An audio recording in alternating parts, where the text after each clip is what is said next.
माता को अश्वमेध के अश्व और युद्ध के बारे में कुछ मत कहिएगा। कुश,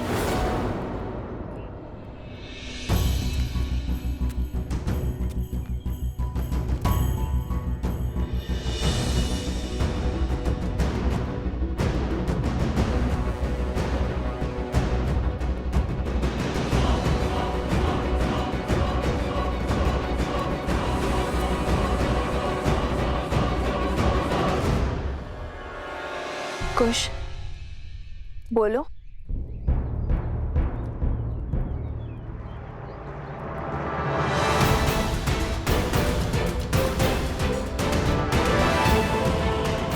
कुश, बोलो क्या हुआ? वो वन देवी,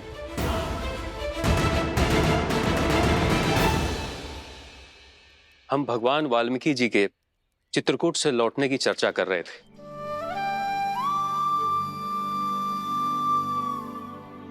अच्छा, गुरुवर से मिलने की अभिलाषा तो मेरी भी थी, किंतु आप लौट आए, ये भी संतोष का विषय है।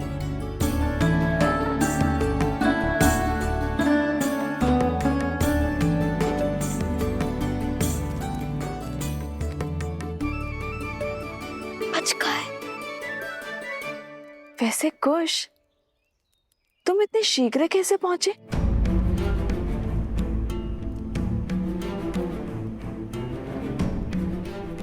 वो आपके प्रतापी पुत्र ने क्षण भर में ही वृक्ष हटा दिया था और पेड़ को भी शांत कर दिया था। अब सब ठीक है ना सोम? हाँ, बिल्कुल है ना गुरु? हाँ, कुश ने यूं हल कर दिया हर संकट को। अच्छा, तो हम यूं ही इतने लंबे मार्ग से आए। मार्ग लंबा हो या छोटा, थकाता तो है ही माता। चलिए ना, बहुत भूख लगी है। चलिए ना, कुछ खिलाइए ना। हाँ, भूख तो मुझे भी लगी है, चलिए ना। चलो।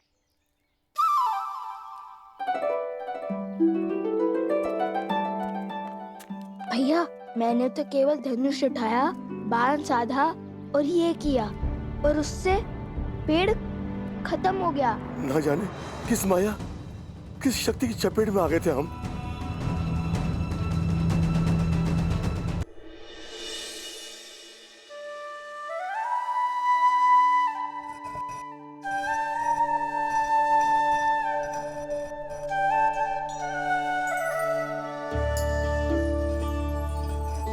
आश्रम वासियों से वचन तो ले लिया कि गुरुवर के आने तक कोई भी माता को सत्य नहीं बताएगा, किंतु अभी भी समस्या है। हनुमान जी का क्या करेंगे? भूख तो उन्हें भी लगी होगी ना। क्या सुगंध है, आज तो आनंद आ जाएगा। कुश, कितने स्वार्थी हो तुम। मुझे हनुमान जी की चिंता हो रही है और यहाँ तुम भोजन के सुगंध का आनंद ले रहे। ऐसी बात नहीं है भैया, मुझे भी हनुमान जी के विचार ही आ रहा है। भैया, ये सुगंध तो सोचने की क्षमता का मार्ग था। ऐसा चाहिए।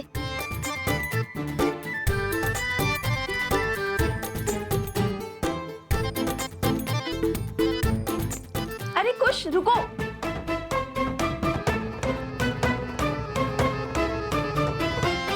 माता, और रुकने के लिए मत कहिए, बहुत भूख लगी है। आज आपको ढेर सारा स्वादिष्ट खाना बनाना पड़ेगा, इसलिए हमने सोचा आपकी सहायता कर दे। मेरी मदद करने के फेर में मेरा कार्य मत बढ़ाओ। धुले हुए चावल में जल डाल के जल व्यर्थ कर दिया ना तुमने। कोई बात नहीं माता, भ्राताश्री है ना, वो और जल ले आएंगे, है ना? ऐसे एक बात बताओ, आज इतने अधिक पकवान की क्या आवश्यकता है तुम्हें? माता, तन की थकान और पेट की भूख बढ़ा देता है माता। और सोचा सोम को भी आपके हाथ का बना स्वादिष्ट भोजन खिला देंगे। उसने इतनी सहायता जो की है हमारी, तो बताओ क्या बनाऊं मैं?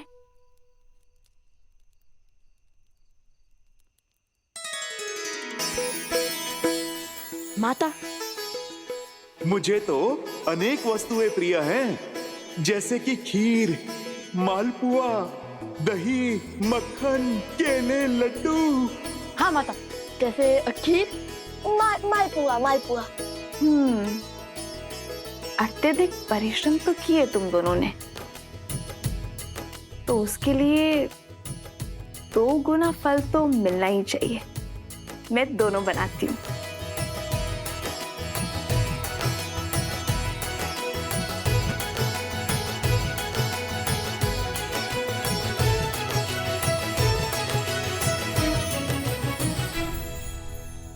ये लीजिए माता, सामग्री। माता, तनिके तुलसी भी डाल दीजिए, उन्हें बहुत बाती है। तुलसी?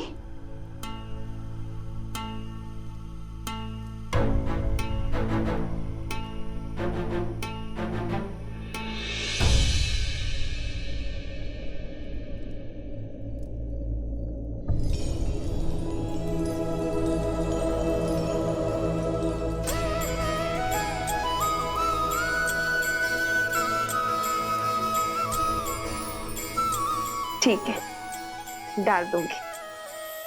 अब तुम दोनों यहां से जाओ। मेरी सहायता करने से अधिक हुड़दंग मचा रहे हो। चलो जाओ।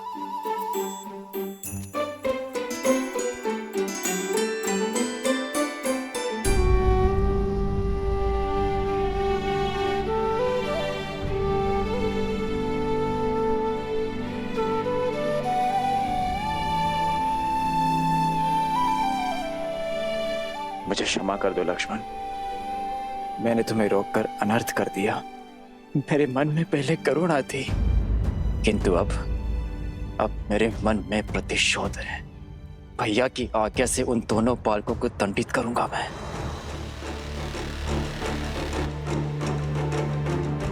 सूर्य की पहली किरण के साथ हम प्रस्थान करेंगे।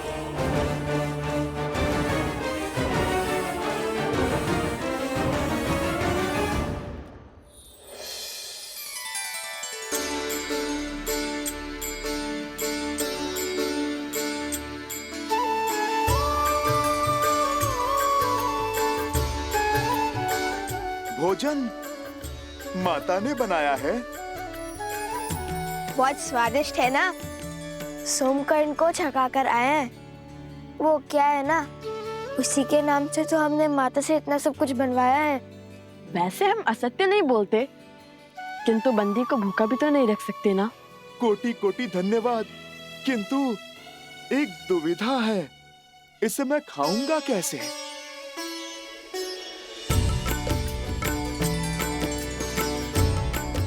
हम है ना, यदि आपको कोई संकोच ना हो तो हम दोनों आपको अपने हाथ से खिला दे। संकोच नहीं, मेरे जीवन का सबसे बड़ा संयोग है ये। स्वयं प्रभु श्री राम के क्या?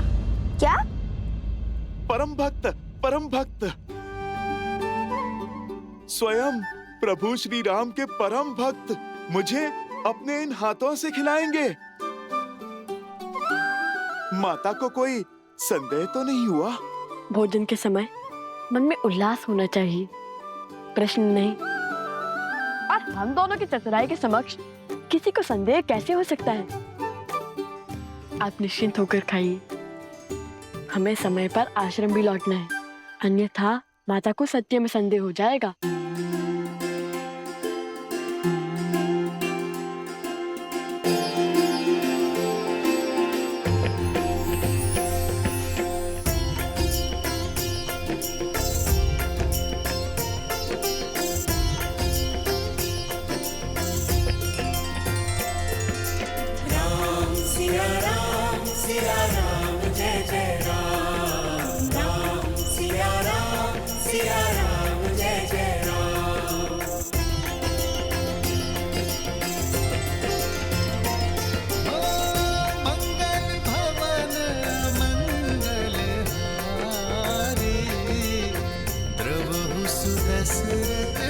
अजर बिहारी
ओम सूर्याय नमः।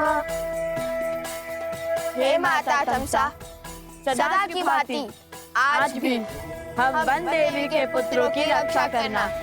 मैं एक बार आपसे पुनः कहता हूँ, बात को बढ़ाने से अच्छा है एक बार बात कर लेना।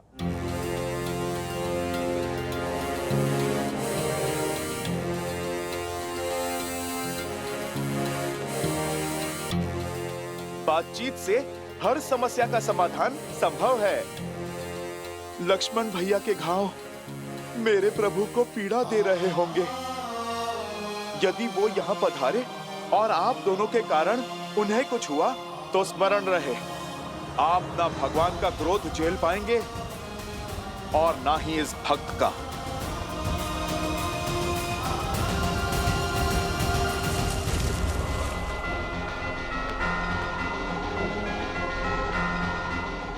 इस संसार का कोई संकट नहीं जो शब्दों से ना सुलझ सके। समझ गए, सब समझ गए। किंतु एक बात है जो समझ में नहीं आ रही। श्री राम के भक्त को उनके विरोधियों की इतनी चिंता क्यों? जिन्होंने आपके प्रभु का अश्व पकड़ा, उनके काज में विघ्न डाला। राम काज सफल बनाने वाले हनुमान जी भला हमारी सहायता को क्यों तत्पर हैं? लवकुश मेरे ही पुत्र। आप राम काज पूर्ण करने में असफल रहे। मुझे मेरे प्रभु को कुछ समझाने की आवश्यकता नहीं है। वो तो मेरे हृदय में बसते हैं। वो मेरा मन स्वयं ही पढ़ लेंगे। किंतु आप दोनों को अब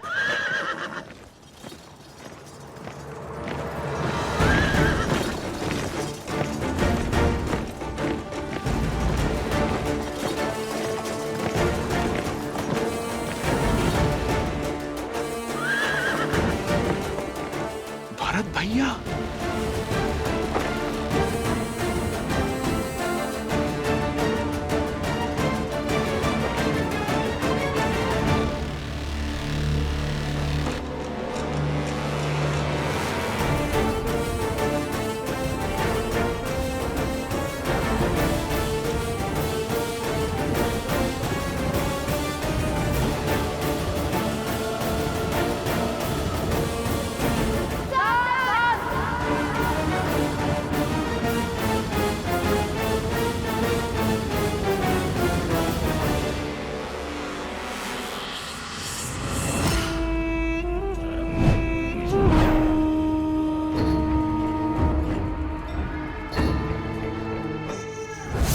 ये द्वंद्व नहीं, शुभ अवसर है जो एक साथ मेरे सारे लक्ष्य भेद देगा। सारे लक्ष्य? जब भरत और लवकुश लड़ रहे होंगे तब सीता अकेली होगी, और इस समय तो वो त्रिकालदर्शी वाल्मीकि भी आश्रम में नहीं है।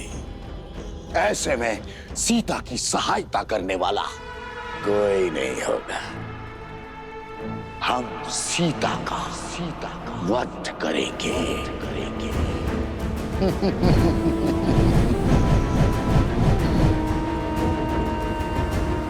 और जैसे सीता देह त्यागेगी, सब कुछ समाप्त हो जाएगा और लवकुश अपनी सुध खो बैठेंगे।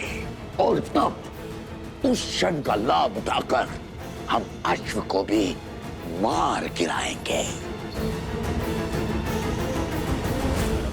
और जैसे ही राम को इस बात का बोध होगा, वो लव और कुश को अपने हाथों से मृत्यु देगा। और जब सत्य ज्ञात होगा कि उसने स्वयं अपने पुत्रों का वध किया है, तो वो ग्लानि में स्वयं को समाप्त कर देगा। किंतु इस योजना का आरंभ सीता की मृत्यु से कैसे होगा? सीता को मारने का कार्य कौन करेगा?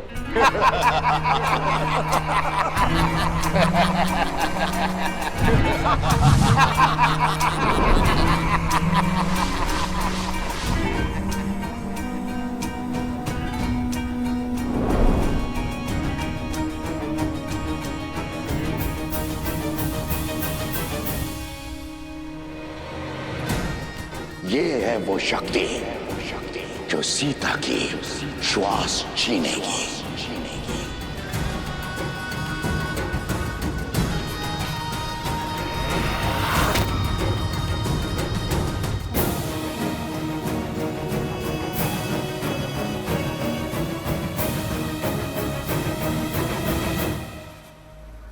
अब सुनो कि तुम्हें क्या करना है।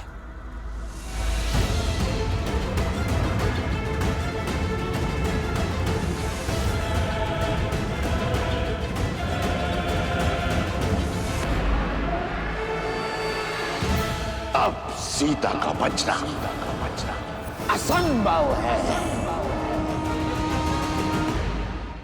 मेरा मन जानता है कि कल मुझ पर प्रहार करने वाला असुर साधारण नहीं थे, किंतु मुझे मारने की योजना कौन बना रहा है? मेरी मृत्यु से किसका लाभ होगा? अरे मेरी अंतिम श्वास में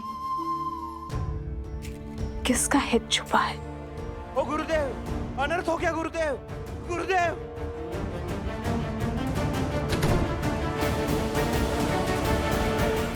ओ गुरुदेव, अनर्थ हो गया गुरुदेव, अनर्थ हो गया।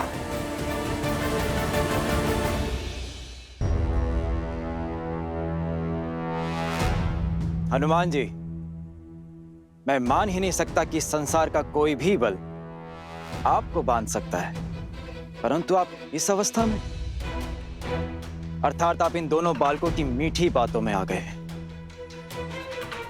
इन्हें बालक समझकर इनके हट के आगे बंध जाने की भूल जो आपने की है, वो मैं नहीं करूंगा। लक्ष्मण, शत्रुघ्न और हमारी सेना की जो इन्होंने दुर्दशा की है, उसके लिए मैं इन्हें दंड अवश्य दूंगा। और दंड यदि श्वास हरण का हो तो भी उसकी आज्ञा मुझे महाराज श्री राम ने दी है, क्योंकि इन दोनों बालकों का अपराध क्षमा योग्य तो नहीं। बालकों, धर्म की मर्यादा रखना रघुकुल का दायित्व रहा, इसलिए मैं तुम्हें एक अवसर देता हूं कि चुपचाप अश्व मुझे लौटा दो, या फिर अपनी मृत्यु के लिए सच हो जाओ तुम दोनों।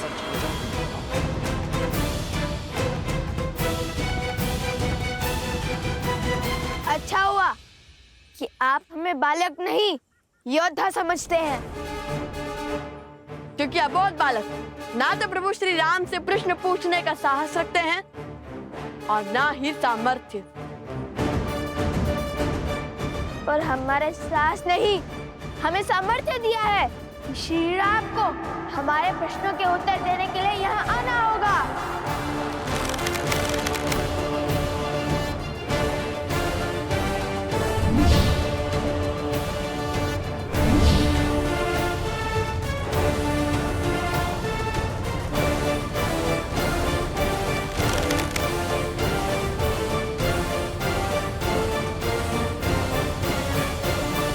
अनर्थ हो गया गुरुवर, अनर्थ हो गया।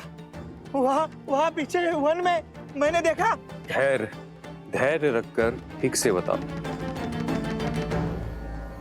वहाँ मैंने देखा, वन में राज अनुज भरत क्रोध से लाल होकर लोग उससे लड़ने आए हैं,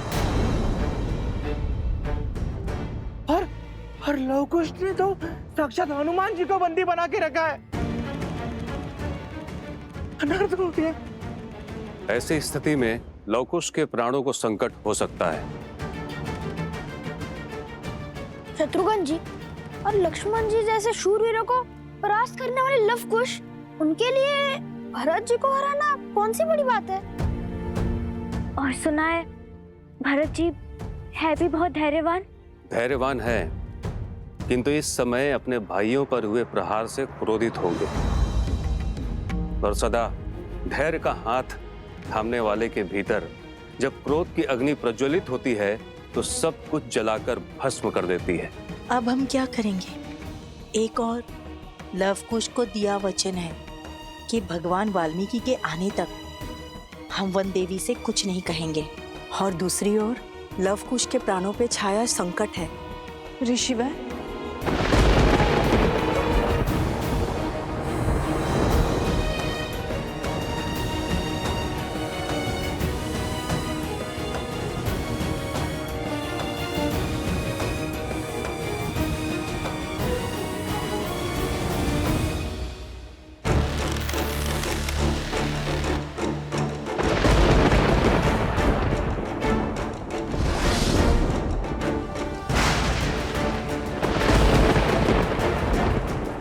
भैया भरत, आप रुक जाइए। ये दोनों अबोध बालक हैं। इस कथा के कई अध्याय इस संसार से छुपे हैं भैया। बस हनुमान जी, आप दो योद्धाओं के बीच में बाधा मत बनिए। मत भूलिए कि आप हस्तक्षेप के अधिकारी नहीं हैं। हम आपका सामना करने के लिए सज है राजानुज, और हमारा प्रहार सहने के लिए भी सज हो जाइए।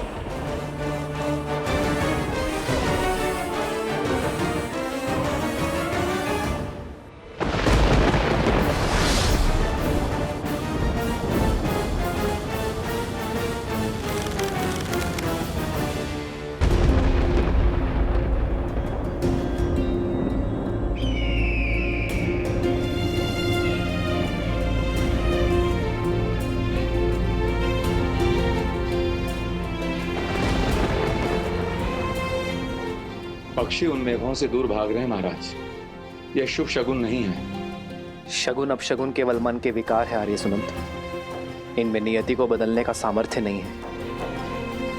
यदि चिंता है तो केवल अपने प्रजा के सुख की, अपने राज्य की और उसमें ला रही नियति के उपयोग की। धर्म का तेज हर अंधकार को मिटाने की शक्ति रखता है आर्य सुनंत, और वो शक्ति केवल धर्म का पालन करने से ही आती है।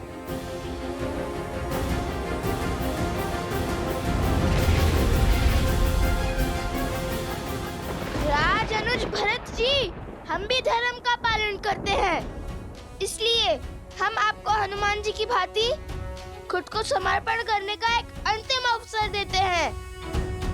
स्वीकार लीजिए, राम काज के सहायक बनिए। और यदि समर्पण नहीं किया तो तुम्हें लगता है कि तुम भरत को हरा पाओगे? हाँ, क्योंकि धर्म हमारे पक्ष में है। विजय तो हमें ही वरेगी। मैं तुम दोनों के समक्ष आ गया हूँ, इसलिए तुम दोनों भयभीत हो गए हो, और इसीलिए तुम आग्रह को अवसर का नाम दे रहे हो। विनय न मानत जल्दी, जड़ी गए 3 दिन बीती। उठे राघव सकोप फिर, भय भीनु होय न प्रीति। सावधान!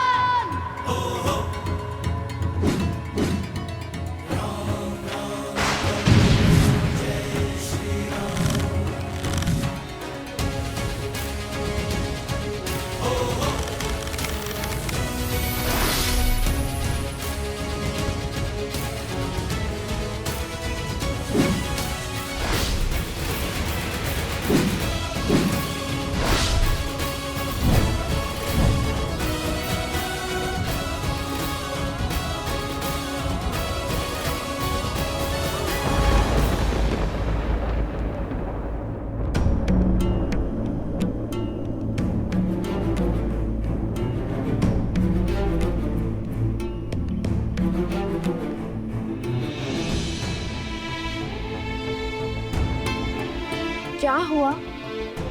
आप सब इतने चिंतित क्यों हैं?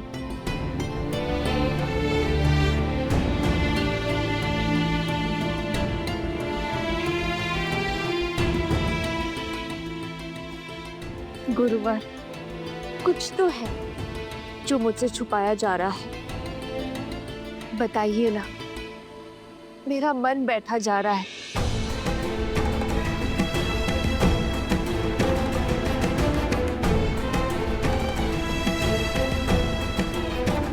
ये मौन अकारण नहीं है। मुझे सत्य जानना है गुरुवर। देवी, वो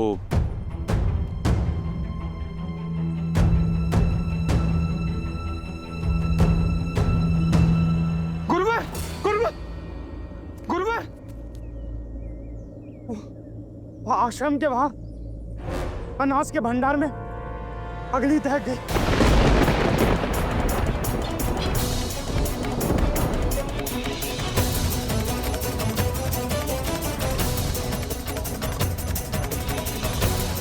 क्या अग्नि? वंदे, सुना आपने? हमें कुछ करना होगा। सब इसी क्षण जल पात्र लेकर अनाज भंडार की ओर चलिए। चलिए, शीघ्र कीजिए।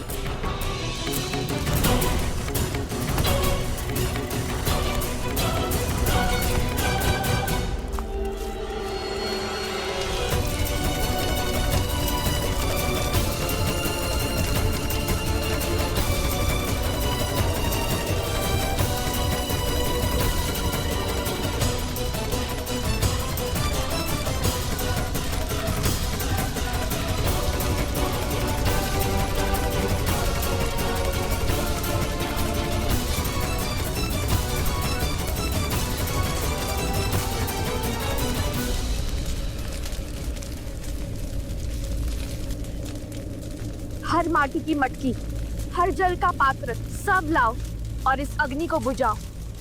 शीघ्र करो।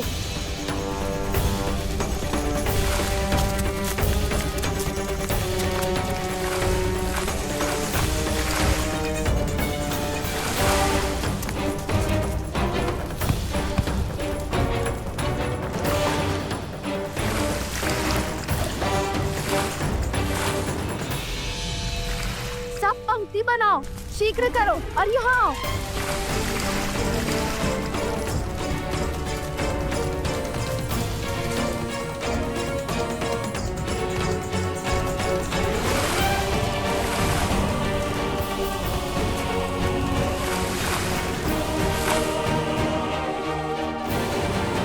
यहाँ स्थिति नियंत्रण में है।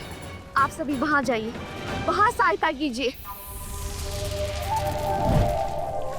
अरे ये क्या हो रहा है? पर हमने अभी तो इसे बुझाई थी। ये अग्नि तो बहुत तीव्र हो रही है। इतना जल डालने पर अग्नि बुझ क्यों नहीं रही है? विचार विमर्श का समय नहीं है गुरुमा। चलिए सब लोग जल डालिए। मायावी अग्नि है सीता, इसे बुझाने का सामर्थ्य नहीं है तुम में। मैं जिस ओर चाहूं उस ओर इन आग की लपटों को घुमा सकता हूं। यह अग्नि तो बुझने का नाम ही नहीं ले रही है। राम सिया राम सिया राम सिया राम, राम सिया राम सिया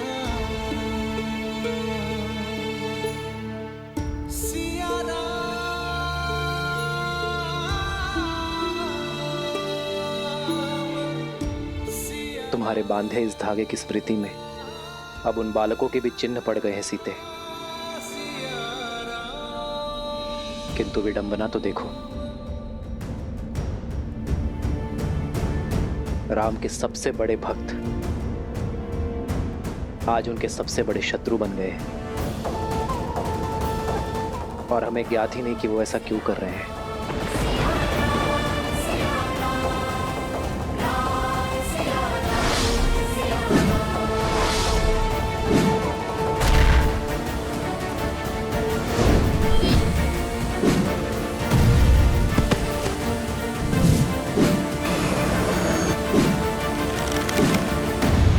अब ये संघर्ष अनुचित मोड़ ले रहा है। रक्त रक्त का प्यासा हो उठा है। हे प्रभु, कैसे, मैं कैसे रोकूं इस अनर्थ को? लव और कुश अयोध्यापति श्री राम के पुत्र हैं, किंतु संसार को ये सत्य बताने का समय अभी नहीं आया।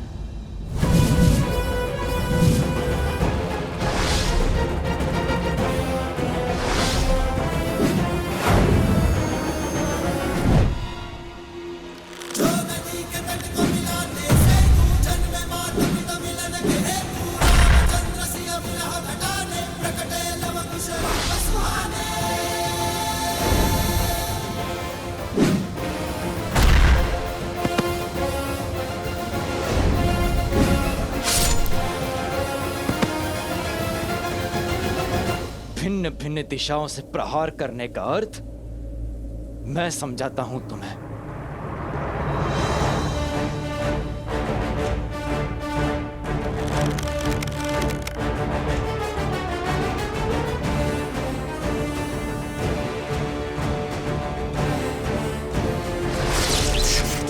गंधर्वस्त्र,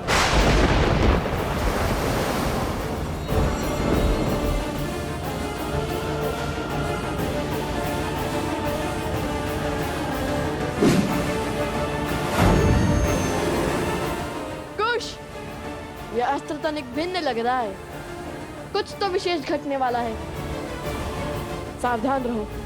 भैया, सच तो मैं तब से था जब से हमने वो अश्व पकड़ा है।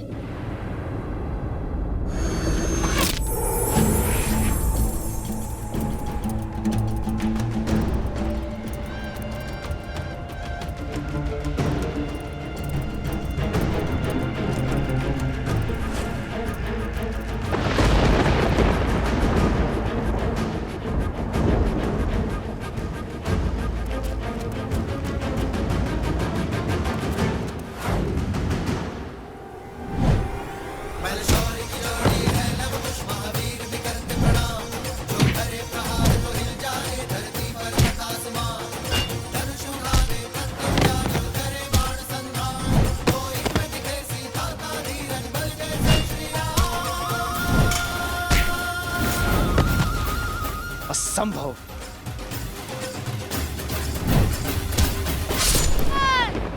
लवकुश, संभल कर।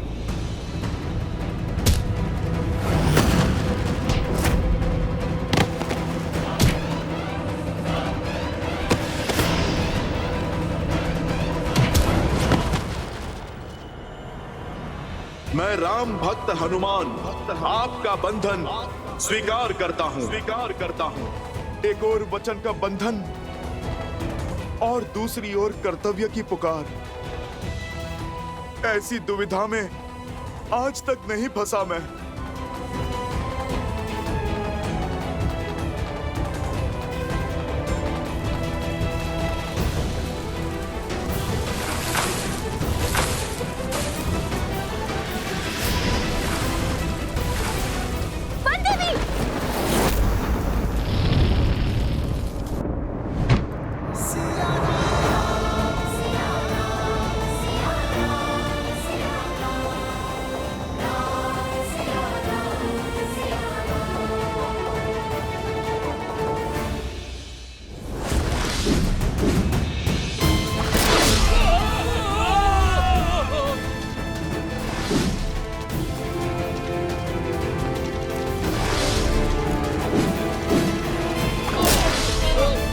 लवकुश को भला कौन हरा सकता है भैया?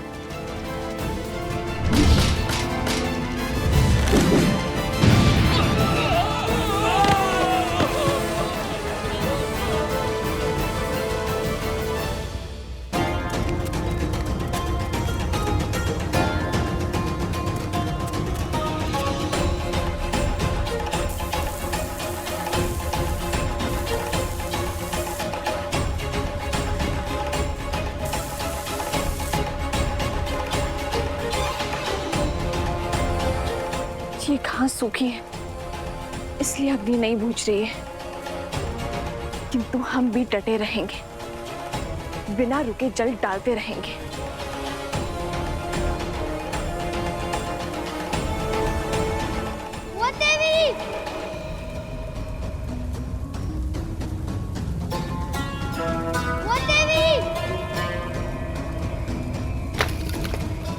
जादूगर्ण,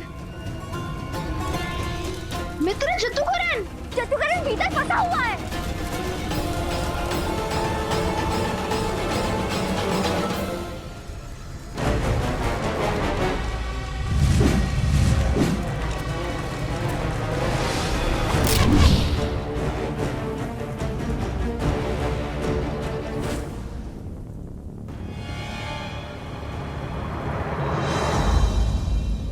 क्यों आप अपने प्राण संकट में डालते हैं? मैं आपसे अभी भी कह रहा हूं, कर दीजिए आत्मसमर्पण।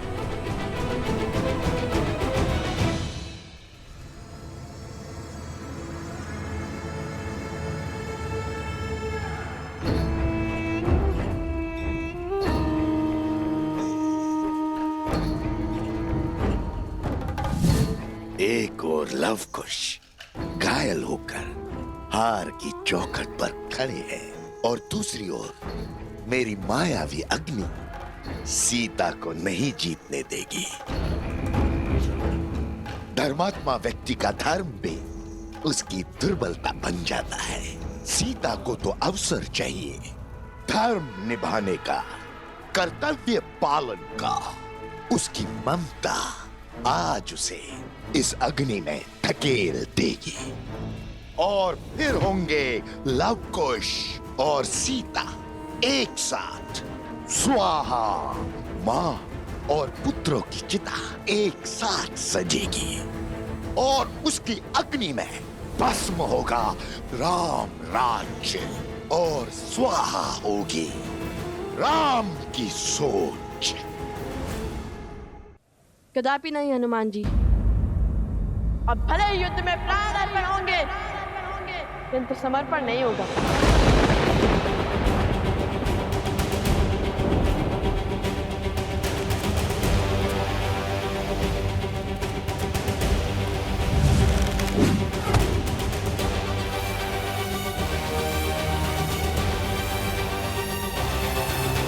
ना हमने हारना सीखा है और ना रणभूमि छोड़ना।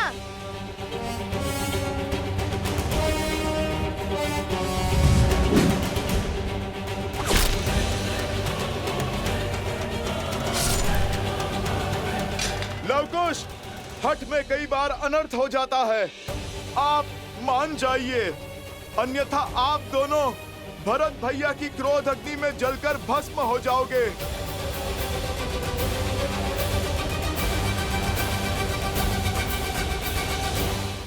बस हनुमान जी, इन उद्दंडी बालकों को कुछ और भी समझाने की आवश्यकता नहीं है। समझने और समझाने की घड़ी बीत चुकी है। अब सिर्फ दंड का द्वंद्व होगा।